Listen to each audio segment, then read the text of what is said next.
Where we go? Sweat Equity Podcast and streaming show, the #1 comedy business podcast in the world. We did it. On Earth.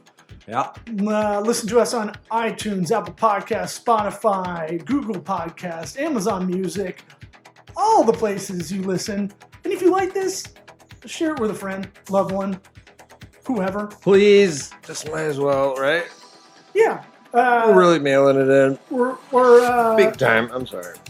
Well, look, we're gonna make this intro short and sweet and get right into it. No sponsors on this one. Really, not even any sponsors. Squarespace. You're Okay, all fine. one, We're doing sponsors now, I guess. You're all one website builder. Now. Links to the sponsors will be in the episode description, and that's the way you get the hookup. Holler if you hear me. Holler. We got Squarespace, CallRail, Bigly Sales, and LinkedIn Premium. All get the hookup. Links in the episode description. Let's get it going. Howdy dotty. It's called sweat equity.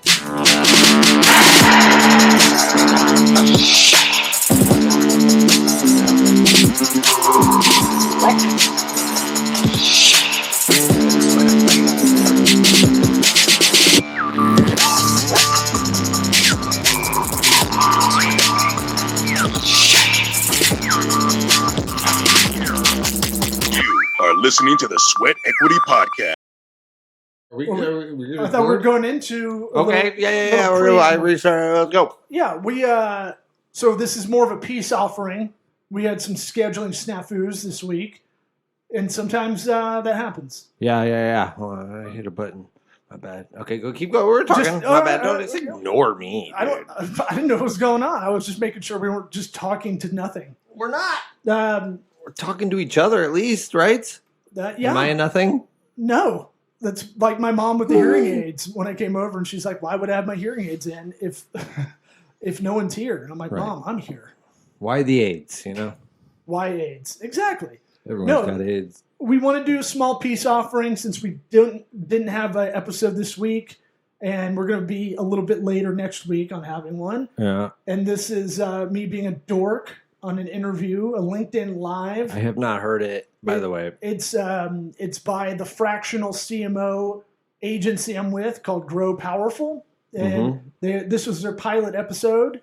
I said, yes, anything I can do to be a whore for myself, I'll be on it. And so this is a pilot version of what they're trying to do is kind of have these LinkedIn Lives. You can ask CMOs anything. They're still going on if you want to ask in the future.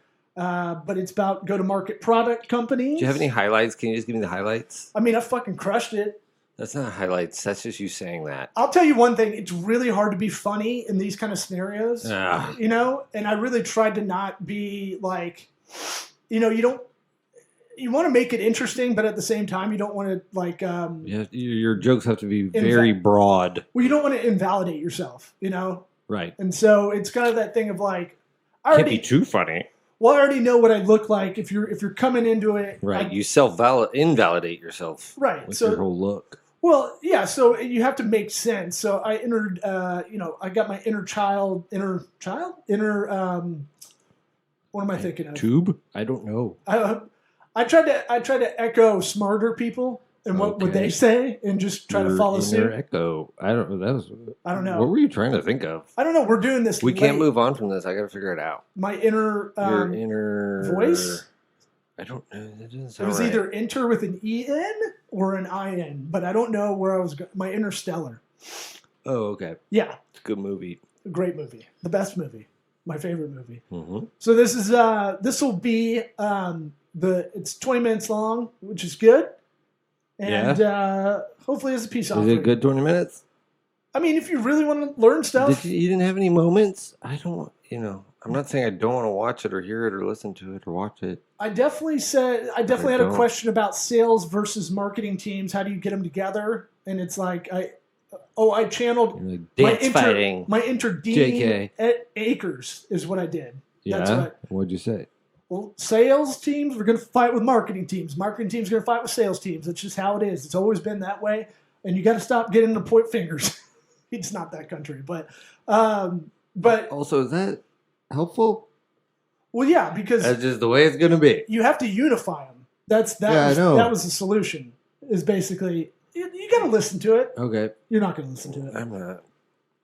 There's stuff to do. You get it for free. Why would you go?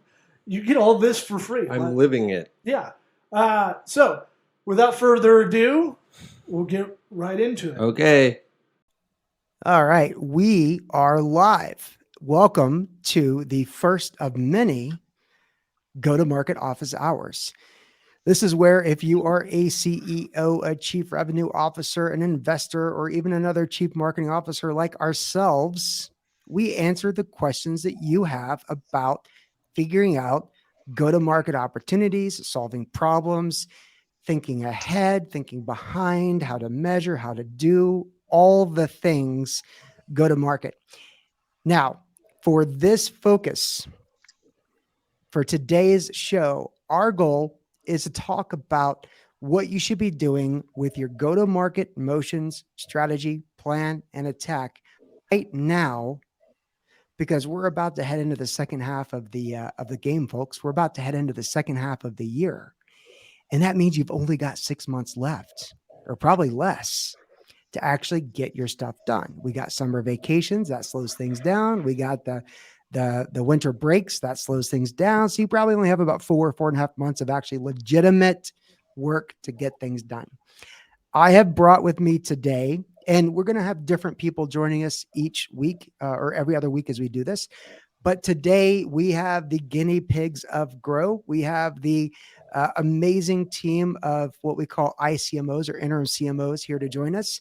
And we'll just go around the clock here, and we'll start with you, Greg. Greg, why are you here, and what makes you worthy of us to listen to your ideas? I hope I'm worthy. Yeah. Good morning. Thanks, Brett. Thanks, everyone. I love the craft of marketing, longtime B2B tech CMO, mostly software, deep expertise in global marketing, and most recently, account-based marketing and SaaS metrics. Love to focus on that, and excited to hopefully answer all your questions and be part of this great group. Greg, we're lucky and excited to have you here, just as we are with you, Rusty. Talk to us. Who are you, and why should we listen to your ideas about go-to-market? Yeah, Rusty Bishop here. Been a touring musician. Guitars behind me. I've been a PhD biochemist. I was a CEO and a founder of a company that had a successful exit, and then I became a CMO of a publicly traded software company.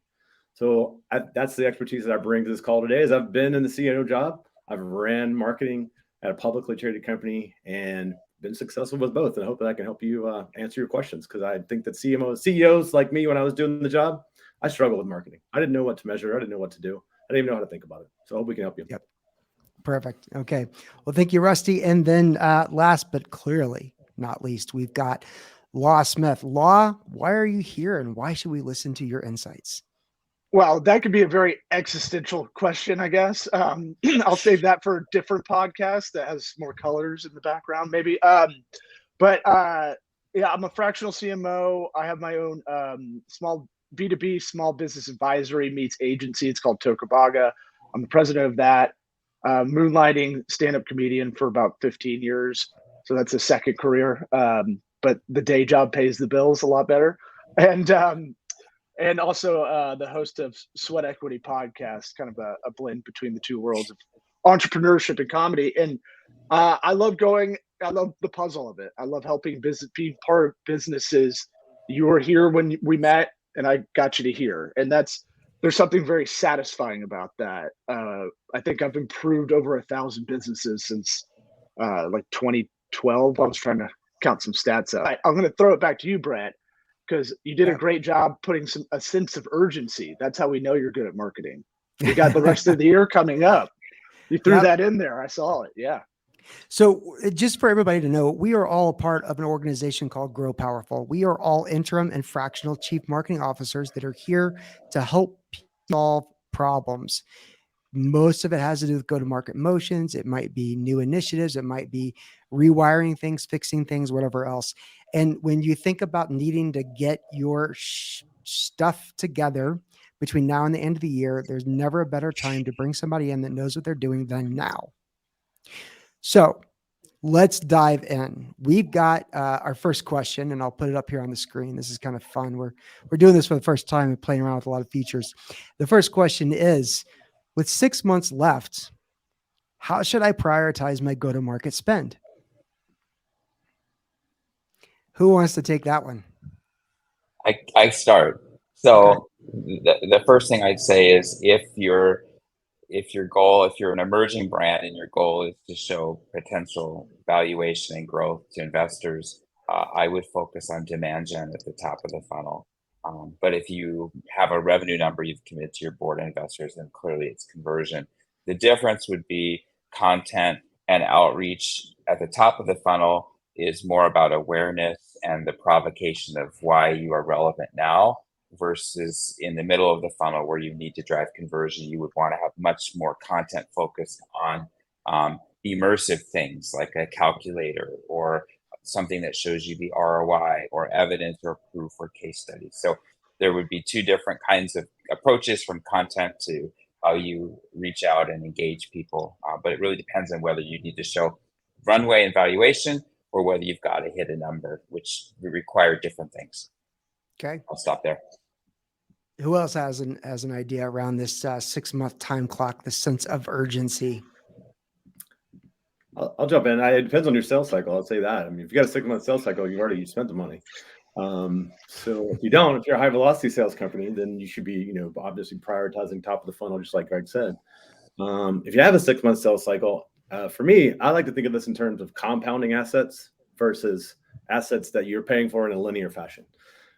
Compounding assets are things like your email list. Like, so many people neglect their email list, and that is one of your greatest sources that your company has to go out there and talk to potential customers. Doing SEO. I mean, we've got these awesome generative AI tools now that can go and help you figure out exactly who your audience is, how they respond to things, create stuff in literally seconds.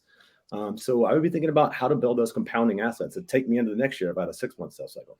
Got it. Perfect. Okay. Law, anything to add? Yeah, I would echo what Greg and Rusty were saying to a degree, and I'll go kind of six pack Joe style on philosophically, because it's tough to answer this question specifically, right? Because we don't know the actual product. But what I have to do is go macro out, pull back out, and let's reverse engineer it. So let's go 3 years from now, and then let's go backwards and see what those benchmarks should be to get you back to 6 months. Because if you plan everything at the 6 months right now, then what's going to happen month 7, right? So just like Rusty was saying, if you have that plan already set up, get ahead of yourself. See what you can do. Scrub the email list, scrub the contacts you have in HubSpot or whatever CRM you've got going. Okay, so then what we've heard is the law of law is the longer the hair, the longer the planning cycle there should be. I'm just playing the character, All right, perfect. I know people think I look like Nicolas Cage in Con Air. So Can I throw in one more quick, Greg? Can I throw in one more quick thing? Sure thing, Greg. So and then we got I am very passionate about this. You should be persistently running account-based marketing if you're in B2B. Persistently, you can achieve about a penny an impression. It's incredibly cost-effective. You should have that always on. You should never stop doing that, because that can, with less effort over time, keep the top of the funnel healthy, so that when you do have to surge in the middle, to surge conversion, you could put more focus there. Always be running account-based marketing for the top of the funnel. It's cost effective, and it's only adding value to your brand. Perfect. I absolutely love that. And I think that's spot on. I don't have anything to add. I'd like to actually head into, we got another question that came in from the crowd. And this is a little bit less of a go-to-market, but more of a question about us and our life. And the question is there a difference between ICMOs and fractional CMOs? And I'd love to take a stab at that. I don't mind. So here's the deal. There's interim CMOs, fractional CMOs, and virtual CMOs. Ultimately, and there's a lot of people that call themselves CMOs or fractional CMOs or interim CMOs, and they shouldn't. But there are legitimate people who have truly been chief marketing officers of companies or VP of marketing of companies and have a successful track record. Those people in B2B tech and SaaS grow the company we're part of. We call them ICMOs. Everybody here is an ICMO. Now, The commonality between interim CMO, fractional CMO, virtual CMO is they are CMOs that are proven, but they prefer gigs over jobs. They've decided to have a more freelance, more open, more flexible lifestyle to where they can choose a type of engagements. They can work on 2, 3, or 4 engagements at a time or one. And the industry as a standard calls it the industry is a fractional CMO. Now, I'll tell you another angle of difference, which is an interim CMO tends to be somebody that is close to full time, who may be who may be stepping in for someone else for a period of time. And that mid-sized, larger companies, they lost a chief marketing officer. They need somebody in place so they can spend their time 6 months, a year to look for the perfect person. An interim is also good if there's a new initiative. There's 2 companies that are merging together and there needs to be an adult at the table or something like that. A fractional CMO tends to be more for smaller companies that they work on a part-time basis, 2 days a week, 1 day a week. And it might actually be the first time a company is leveraging a chief marketing officer and they're kind of dipping their toe in it. Other thoughts? Anybody else have some additions on the definitions? Can I add one other thing? So Mhm. one of the things I love about being part of this group is the mindset. So whether you're fractional, interim, or full-time, I think marketing today is so measurable and you should be running things much more in a set of sprints or solving these 5 problems and then moving on to the next. And so whether however your tenure is, however long you're going to do it, I think there's a mindset that is also really embodied in the GROW team, which is what problem are we solving? Let's go race to solve it, be smart about it, be data driven, learn as fast as we can, and then put the right things in place, then move on to the next. But I think that is how marketing is efficacious today, is being much more sprint focused, fast focused, data driven, which is, you could say, is born out of the fractional model, but is how good marketing is run today, in my opinion. Yep, I agree.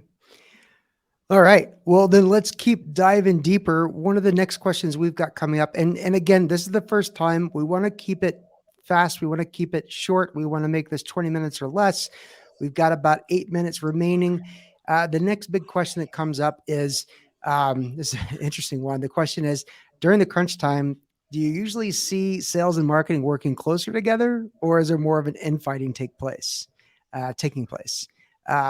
I love to get somebody to provide their thoughts, maybe what typically happens and what we all know should happen, and maybe give a little bit of flavor as to how to help avoid infighting if there is.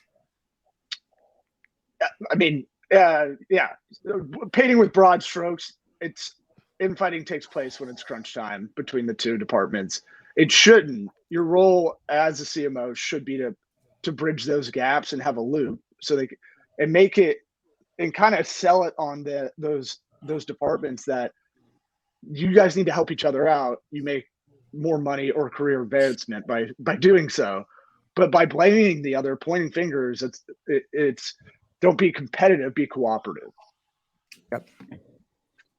I would add, for me, the key is 2 parts. One is no one makes their numbers unless everyone makes their numbers. So there's no way that marketing has any celebration or gets rewarded or anything like that if the number is missed from the sales side. That is fundamental. Second, focus on opportunity, because opportunity is more than marketing qualified lead or sales accepted lead or whatever you want to call it. Opportunity means we found someone who has intention to buy and might likely buy. That's the better thing to measure. And there's more, by the nature of it, there's more cooperation around opportunity. Got it. Yeah, I've seen the same thing. I've been in companies that have had both. The crunch time where marketing and sales are at each other's throats, and I've been in companies where sales and marketing were in lockstep. The thing that separates those 2, in my opinion, is that as CEO or as CRO, you are responsible for owning the message. And I see so many times when there is infighting that the CEO is talking a different message from sales or a different message from marketing. And if you don't own that message as a CEO, I think it trickles all the way down, and that's where you see the infighting. Got it. Well, perfect. Well, I think we got time for one more question that's come in, and this is boy, I don't know if this is a go-to-market. We can decide if we want to answer this or not. This is more of a sort of managing the expectations of the world. And the question is, there's no doubt in the first half of 2023, if you're in B2B technology, higher percentage of companies are struggling than succeeding and making their numbers. In our minds here, what's the benefit? What's the curse of trying to reset expectations now for what the end of the year would look like versus trying to push hard, invest harder, go more aggressive to try to get the original numbers in? Who would like to take that one? Can I start very quickly? Yeah. This is why I'm so convicted now about benchmarking, Yes. because you should answer this question in the context of how are your peers doing? Are they struggling too? Because you might have the right go-to-market, you might be highly efficient, highly sustainable, and you just need to ride this out because it's easy to just cut, and your competitors aren't, you know what, they're going to end up ahead. So I would benchmark, and I would specifically look at the magic number. If you can go to your board or your investors and say, hey, we have a great magic number. We're efficient in sales and marketing. Our peers are at the same spot. You're more likely to win favor and support for staying the course if that's the right thing to do. So benchmark, look at your peers, magic number. Are you sustainable long term? Yeah. Love that. I like part of the question there is important is what would happen was in that question, right? What would happen if we did this? And, put yourself in the situation of your board. Like, if you had to go to your board tomorrow and say, we're going to reset our numbers, how they've put money in your company, most likely, how are they going to react to that? So, I think your board's not going to react very well to that. So what Greg is saying is super important. Like, here's why we're doing it. We've got benchmark data. We know this is what the world looks like. We know we've cut marketing budget or we've had to cut salespeople or whatever we've done. Right. So, but that's what would happen. Your board's going to either be behind you or not behind you. So that's what you have to put yourself in their shoes to figure that out. Yep. All right. Well, we had a couple of good questions coming in. Law, any other thoughts on that last question? No, it should be philosophically, you should be laying the benchmarks and the goals and your KPIs, your key performance indicators. I don't want to talk in too many acronyms because that's kind of our world. It's starting to sound like finance. But I would say, practice kaizen. That is the Japanese word for continued improvement. And so when you're making those goals, you need to write out why you set those goals at the time. So when you get to this period right now, you can look back and, okay, this is why these were our benchmarks, but it's always improving. It's always changing. And here's why. There's externalities like we've been talking about. What's the market like? Sometimes that does seasonality. Sometimes that comes into play. And especially in B2B tech, sometimes you don't have the research to stand on. So you have to reduce the amount of risk as far as making predictions and making forecasting. Yep. I love that. I think you've all done great, benchmarking, comparisons, managing expectations, et cetera, et cetera. The other thing I will say is go back about 150 years ago and back, think of Chrysler, think of Lee Iacocca. And for those of you that don't know, he was a senior executive at Ford. He became the CEO at Chrysler. Chrysler was about to go bankrupt. He stepped in and he said, we can't think about anything more than 90 days out. We are now going to implement rolling 90-day plans. And I think that's something that's really important, especially for the B2B tech companies that are getting hit the hardest, suffering the hardest, is don't think about 6 months out. Maybe you can rewire expectations to look at the next 90 days and a rolling 90 days. Every month you sort of look at the next 90 days. And maybe that's a little bit of survival, surviving versus thriving kind of mentality. Mm-hmm. But I think it's also hunkering down and focusing. So just another approach to try, another idea to try. Yeah. I think that speaks to why ICMOs work, right? I mean, there's in our group, there's 15, 20 rock solid CMOs have been there, done that. You bring a group like this together and you get the power of all 20 of them feeding back to your company. And I think, if you're gonna do 90-day sprints, you may be doing that with one person or 15 people that know how to do it. Yep, exactly. Well, I think that is it for us for today. We're at about 20 minutes. I wanted to keep this short, wanted to keep it brief. Thank you so much for being a part of our very first ever of many go-to-market office hours. We will continue doing these every 2 weeks until we decide to do it every week. And I just want to say thank you to Greg. Thank you to Rusty. Thank you to Law. And on behalf of these fine people, as well as everyone at Grow Powerful, thank you. Thank you. Thank you. And have a great day. Talk soon. Cheers.